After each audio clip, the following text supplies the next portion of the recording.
ในวิดีโอนี้ผมจะมาพูดถึง Money Management หรือว่า Risk Management ที่จะทำให้เราเนี่ยสามารถที่จะอยู่รอดในตลาด Forex ได้เป็นระยะเวลาที่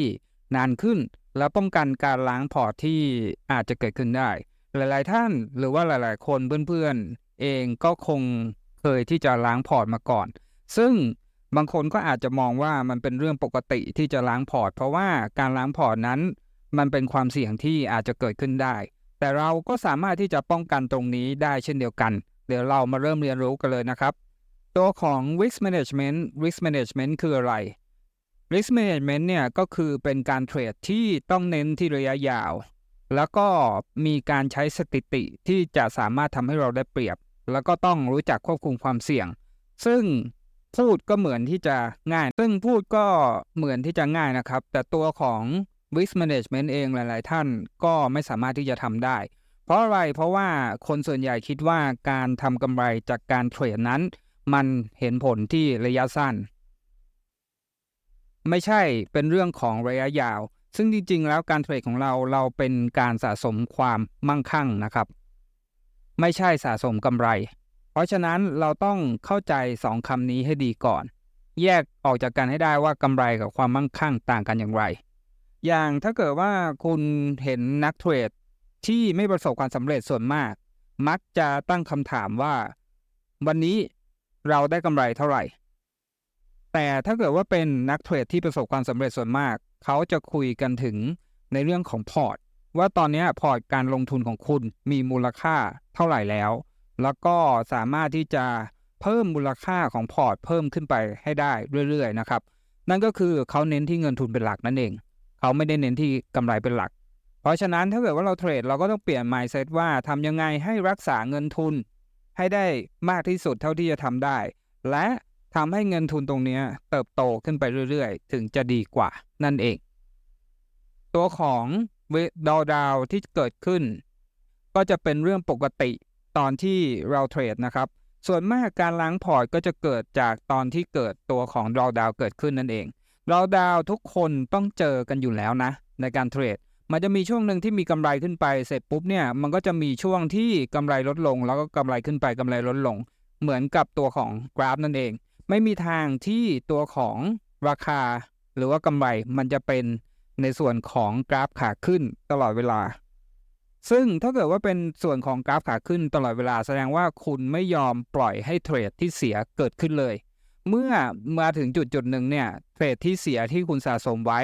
มันก็จะดึงกำไรของคุณลงไปหมดและทำให้คุณล้างพอร์ตได้นั่นเองเพราะฉะนั้นตัวของดาวที่เกิดขึ้นเราต้องควบคุมให้ได้ให้อยู่ในระดับที่รับได้ถึงจะประสบความสำเร็จในการเทรดใครที่พยายามหลีกเลี่ยงการสูญเสียที่เกิดขึ้นจากการเทรดส่วนมากแล้ว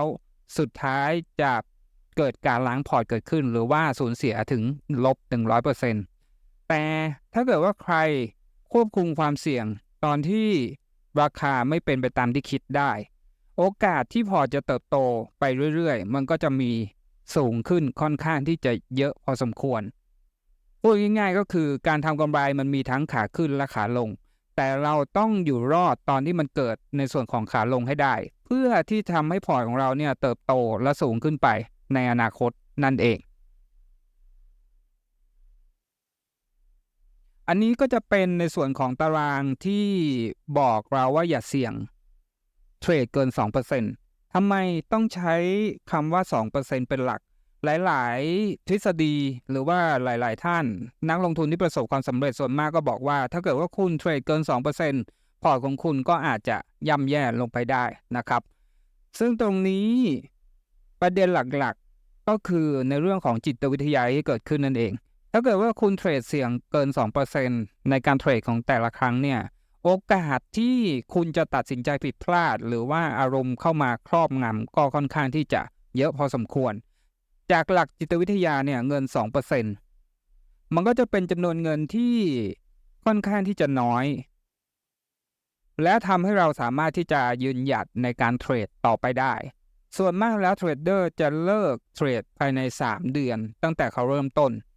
เพราะอะไรเหตุผลหลักๆก็คือคุณโอเวอร์เทรดหรือว่าคุณเทรดเกิน 2% นั่นเองแล้วทำให้ตัวของเงินทุนของคุณเนี่ยมีไม่มากพอ ที่จะทำให้กลับมาเท่าทุนหรือว่ากลับมามีกำไรได้เพราะฉะนั้นคุณก็ต้องยึดหลักตัวของ 2% ไว้นะครับอย่างในตัวอย่างตรงนี้ด้านซ้ายสุดก็จะเป็นตัวเทรดนะว่าเทรดทั้งหมดเนี่ย19 ครั้งถ้าคุณเทรดเสี่ยงครั้งละ 2% 19 ครั้งผ่านไปจากเงินทุนของคุณมี 20,000 เหรียญในตอนแรกนะครับแล้วเสีย 2% ไปเรื่อยๆเรื่อยๆพอผ่านไป19 เทรดคุณก็จะมีเงินทุนเหลืออยู่ 13,903 เหรียญแต่ถ้าเกิดว่าคุณมีเงินทุน 20,000 เหรียญเท่ากันแต่คุณเทรดเสี่ยงครั้งละ 10% ไปเรื่อยๆเงินทุนสุดท้ายของคุณก็จะอยู่ที่ 3,002 เหรียญนั่นเองซึ่งคุณก็จะเห็นความแตกต่างค่อนข้างที่จะเยอะและถ้าเกิดว่าคุณเสียเทรดติดกันขนาดนี้คุณคิดว่าคุณสามารถที่จะเทรดต่อไปได้หรือไม่ถ้าเกิดว่าคุณเทรดเสียทั้งหมด 10% อย่าคิดว่าทุกครั้งที่เราเทรดเนี่ยมันเป็นไปไม่ได้หรอกที่เราจะเทรดเสียติดกัน5 ครั้ง10 ครั้ง19 ครั้งทุกอย่างเกิดขึ้นได้นะครับในการเทรดเพราะฉะนั้นเนี่ยการรักษาเงินต้นหรือว่าการรักษาเงินทุนเป็นเรื่องที่สำคัญมากกว่ากำไรเพราะตัวของตลาดเองก็มีช่วงที่เป็นขาลงแล้วก็ช่วงที่เป็นขาขึ้นคนเราไม่มีทางที่จะทำกำไรได้ตลอดเวลาเพราะฉะนั้นถ้าเกิดว่าเราสามารถที่จะรักษาเงินทุนแล้วก็สามารถผ่านพ้นช่วงที่เกิดดรอว์ดาวน์หรือว่าเกิดวิกฤตกับตัวของพอร์ตของเราได้เนี่ยโอกาสที่เราจะกลับมาก็มีค่อนข้างที่จะสูงพอสมควรเพราะฉะนั้นถ้าเกิดว่าคุณใช้ตัวของ 2% ก็จะง่ายขึ้นซึ่งในท้ายวิดีโอผมก็จะมีวิธีการคำนวณการเข้าเทรดโดยใช้ 2% ทุกครั้งให้ดูด้วยเช่นกันแต่นี้ทำความเข้าใจไว้ก่อนนะว่าการเทรดของเราไม่ได้เน้นที่กำไรแต่เราเน้นที่เงินต้นที่เราเทรดเนี่ยต้องไม่เสียไปไม่เสียเยอะมากจนเกินไปจนทำให้เราเนี่ยหมดกำลังใจแล้วก็หมดความอดทนในการเทรดบางท่านก็กลายเป็นว่าใช้อารมณ์ในการเทรดไปเพราะว่าพวกนี้ต้องอาศัยประสบการณ์แล้วก็ระยะเวลาในการเทรดคนที่เลิกเทรดไปก่อนเขาอาจจะคิดว่ามันเป็นเรื่องปกติที่เงินมันจะหมดแต่ถ้าเกิดว่าคุณเปลี่ยนมาใช้ตัวของ 2% แล้วคุณสามารถที่จะเทรดไปได้เรื่อยๆประสบการณ์วิธีการอ่านกราฟแล้วก็จิตวิทยาของคุณก็จะเพิ่มพูนขึ้นมาเรื่อยๆแล้วตอนหลังเมื่อคุณชินกับกฎพวกนี้เมื่อไหร่เนี่ยโอกาสที่จะล้างพอร์ตผมบอกได้เลยว่าแทบจะเป็นศูนย์นะครับถ้าเกิดว่าคุณยึดกฎ 2% เพราะว่าถ้าเกิดว่าล้างพอร์ตเนี่ยอย่างต่ำคุณต้องเทรดเสีย 60-70 เทรดแล้วถามว่ามันจะรวยได้เหรอถ้าเกิดว่าคุณเทรดแค่ 2% คอนเซปต์ตรงนี้คุณต้องเข้าใจว่าทุกอย่างที่เป็นการเทรดพอร์ตของคุณเนี่ยมันต้องมีเงินมากพอเพราะฉะนั้นวิธีการที่เขาทำให้ตัวเองมั่งคั่งกันก็คือเขาก็จะเทรดไปเรื่อยๆนะครับได้บ้างเสียบ้างได้เปอร์เซ็นต์น้อยเปอร์เซ็นต์มากไม่สำคัญแต่สำคัญก็คือตัวของเงินทุนมันไม่ใช่ว่าจะงอกเงยมาจากตัวของการเทรดอย่างเดียวเงินทุนเขาก็จะหาจากแหล่งต่างๆเช่นการทำงานหรือว่ารายได้ต่างๆค่าเช่าหรืออะไรก็ตามที่เป็นเงินกำไรที่เข้ามาในชีวิตนอกจากการเทรดแล้วเขาก็จะแบ่งส่วนหนึ่งเนี่ยเข้าไปสู่ในตัวของพอร์ตเทรดและเมื่อวันหนึ่งตัวของเงินทุนเนี่ยสูงมากพอคุณก็สามารถที่จะทำกำไรเลี้ยงชีพได้แต่ผมก็แนะนำว่าการที่คุณจะเทรดอย่างเดียวเป็นอาชีพหลักก็จะเป็นเรื่องเสี่ยงเกินไปการเทรดตรงนี้เน้นการรักษาเงินต้นแล้วก็เป็นเหมือนกับว่ากระปุกเงินที่เราสะสมเงินเพิ่มขึ้นไปเรื่อยๆสิ่งที่เป็นกำไรเนี่ยก็ถือว่าเป็นในส่วนของผลตอบแทนที่งอกเงยขึ้นมาแต่ไม่ใช่ส่วนหลักที่จะทำให้เราเข้ามาเทรดนะครับส่วนหลักที่จะทำให้เราเข้ามาเทรดก็คือเป็นการรักษาเงินทุนเอาไว้เหมือนกับเป็นการอดออมนั่นเองอันนี้จะเป็นคอนเซปต์ที่จะทำให้เราไม่เครียดกับการเทรดแล้วก็ไม่ได้คาดหวังว่าตัวของเทรดเนี่ยมันจะเป็นรายได้เป็นกอบเป็นกำหรือว่ารายได้หลักของเราแต่คิดซะว่าถ้าเกิดว่าคุณเทรดไปเรื่อยๆโดยที่คุณรักษาวินัยได้ดีและมีกำไรพอสมควรเนี่ยอีก10 ปีคุณก็สบายละผมเน้นย้ำว่าเป็น10 ปีนะครับไม่ใช่ว่าอีก10 เดือนคุณก็จะสบายละ3 เดือนคุณก็สบายละเพราะว่าของพวกนี้การลงทุนมันก็เป็นเรื่องของระยะยาว ถ้าเกิดว่าเราไปศึกษาประวัติคนที่ลงทุนประสบความสำเร็จส่วนมากไม่มีใครบอกว่าฉันรวยมาเพราะฉันได้กำไรต่อเดือนเท่าไหร่แต่ส่วนมากก็จะบอกว่าฉันรวยมาเพราะว่าฉันเก็บเงินทุนแล้วก็สะสมมันขึ้นมาเรื่อยๆจนสามารถที่จะรวยได้นั่นเองตรงนี้คุณก็ต้องใช้ด้วยนะครับถ้าเกิดว่าอันต่อไปก็คือในส่วนของตารางในส่วนของ break even นะครับนั่นก็คือถ้าเกิดว่าคุณเสียเงิน 10% ของเงินทุนออกไปเนี่ยคุณจะทำ 11% ถึงจะได้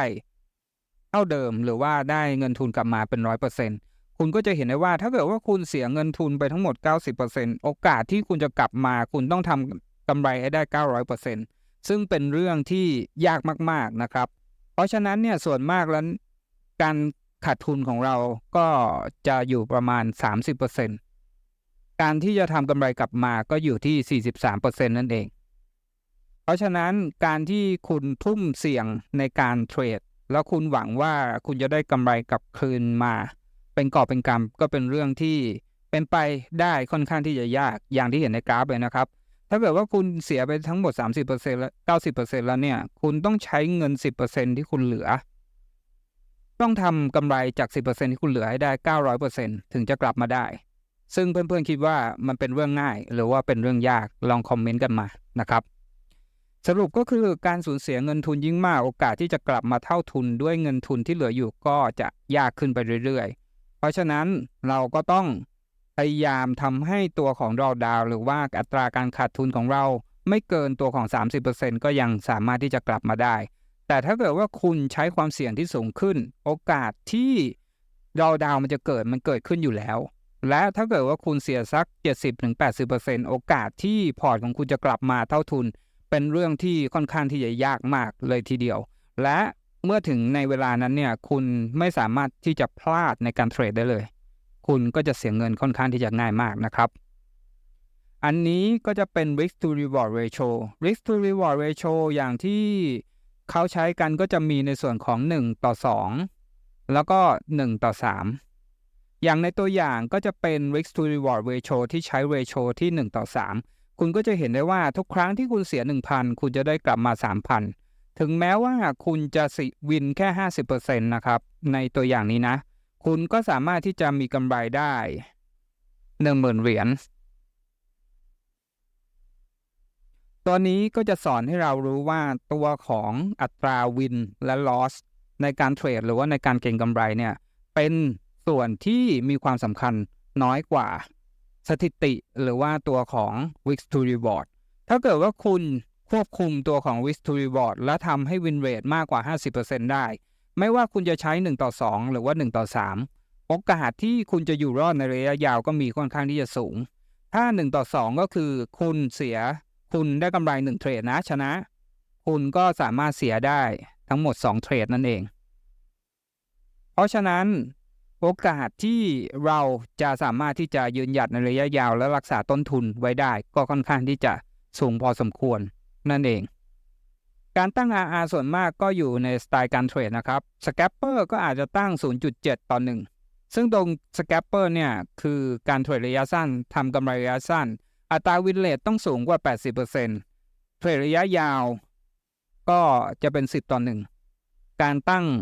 risk to reward ก็มีปัจจัยหลายอย่างนะครับเพราะฉะนั้นการเทรดของเราก็ต้องระวังให้ดีในการตั้ง risk to reward ให้เหมาะสมกับตัวของสไตล์ที่เราใช้แล้วก็วิธีการวิเคราะห์ของเราถ้าเกิดว่าคุณเป็นสายยาวก็คืออาจจะใช้ตัวของ moving average ตัดกันแบบนี้คุณอาจจะตั้ง1:10ก็ได้แต่ถ้าเกิดว่าคุณเป็นวิเคราะห์ระยะสั้น5นาทีแต่คุณไปใช้10:1แบบนี้ก็อาจจะไม่สมเหตุสมผลเท่าไหร่นะครับอัตราวินเรทตัวนี้จะแสดงให้เห็นว่าถ้าเกิดว่าคุณใช้ตัวของ risk to reward ร่วมกับอัตราวินเรทเนี่ยเท่าไหร่คุณถึงจะกำไรถ้าคุณเริ่มต้นด้วยตัวของ risk to reward 1:1อย่างในตรงนี้นะครับคุณจะเห็นได้ว่าคุณต้องทำตัวของเปอร์เซ็นต์วินเรทประมาณ 60% คุณถึงจะกำไรได้2:1ก็วินเรทประมาณ 40% 3:1 30% ก็กำไรได้ละ4:1ก็ 30% อยู่นะครับและ5:1คุณวินเรทแค่ 20% ก็จะกำไรได้ ซึ่งมันก็จะสอดคล้องกับความเป็นจริงที่ว่ายิ่งคุณใช้ตัวของ Risk to Reward มากเท่าไหร่เนี่ยอัตราวินของคุณก็จะไม่สูงมากนะครับแต่ถ้าเกิดว่าคุณใช้ Risk to Reward น้อยเนี่ยอัตราวินคุณก็จะสูงมากขึ้นไปด้วยเพราะฉะนั้นจำไว้ในใจถ้าเกิดว่าคุณยึดมั่นกับตัวของ Risk to Reward 1:2คุณก็ต้องมั่นใจว่าระบบของคุณเนี่ยสามารถทำ Win Rate ได้มากกว่า 40%ถ้าคุณใช้ Risk to Reward 1:1คุณก็ต้องมั่นใจว่าตัวของระบบเทรดของคุณมีอัตราการชนะสูงถึง 60% ซึ่งตรงนี้เราก็สามารถที่จะ back test ดูจากระบบที่เราใช้ได้ว่าตอนนี้เนี่ยตัวของ Risk to Reward ของคุณกับระบบที่คุณใช้เนี่ยมันสอดคล้องกันหรือเปล่าบางครั้งระบบของคุณอาจจะทำ Win Rate ได้แค่ 40%แต่คุณไปใช้ในส่วนของอัตราส่วน1:1ทั้งที่จริงแล้วเนี่ยระบบเทรดของคุณอาจจะทำกำไรได้ถึง2:1ในอัตรา Win Rate ที่เท่ากันเพราะฉะนั้นเราก็จะเปลี่ยนจากตัวของการทำกำไร1:1เป็น2:1นั่นเองนี่ผมพูดไปเมื่อกี้ผมอาจจะไม่ได้ลงลึกในรายละเอียดมากนักเพราะว่าผมต้องการแค่ปูพื้นฐานให้คุณทราบว่าตัวของ Risk Management นั้นเป็นยังไงแล้วก็วิธีการใช้งานเป็นประมาณไหนนะครับอันนี้ก็จะเป็นในส่วนของการเทรดที่เราจะใช้ในส่วนของ Money Management ที่ป้องกันการล้างพอร์ตของเราควรที่จะทำยังไงบ้างผมขอยกตัวอย่างเดียวเพื่อที่จะทำความเข้าใจซึ่งจะใช้ในส่วนของ Euro USD นะครับ Time Frame 5 นาทีก็ได้หรือว่า Time Frame ไหนก็ได้ก็เหมือนกันหมดนะอันนี้เราก็จะทำให้ดูก็คือในส่วนของ Euro USD สมมุติว่าเราได้จังหวะในการเข้าเทรดณจุดปัจจุบันเลยนะและตัวของ Stop Loss เราคาดการณ์ว่ามันจะอยู่ด้านล่างตรงนี้อันดับแรกสุดเนี่ยให้คุณดูราคาที่จุด Stop Loss ก่อนตรงนี้ก็อยู่ที่ 1.08241 เมื่อเราได้ราคาตัวของ Stop Loss เราขึ้นมาเป็น 1.08241 สิ่งที่เราจะทำก็คือเราก็กด buy นะครับเพราะว่าเราอยากเล่นขาขึ้นเนาะพอเรากด buy เข้าไปเนี่ยมันก็จะมีในส่วนของตัวของ Stop Loss ให้เราตั้งเราก็สามารถที่จะกด Stop Loss ได้เลยแล้วก็เราจะไปไว้ที่ 1.08241 เนาะวิธีการก็ง่ายๆนะครับคุณอาจจะเลื่อนตัวของ SL ที่เป็นขีดหรือว่าคุณอาจจะพิมพ์เข้าไปในนี้ก็ได้เช่นเดียวกันนะใช้ได้2วิธีการดูว่าตอนนี้เราเทรดเสี่ยงได้ 2% หรือเปล่าวิธีการดูก็คือคุณจะไปเห็นตัวของลบ 0.05 อันเล็กๆเนี่ยข้างหลังเนี่ยนะครับ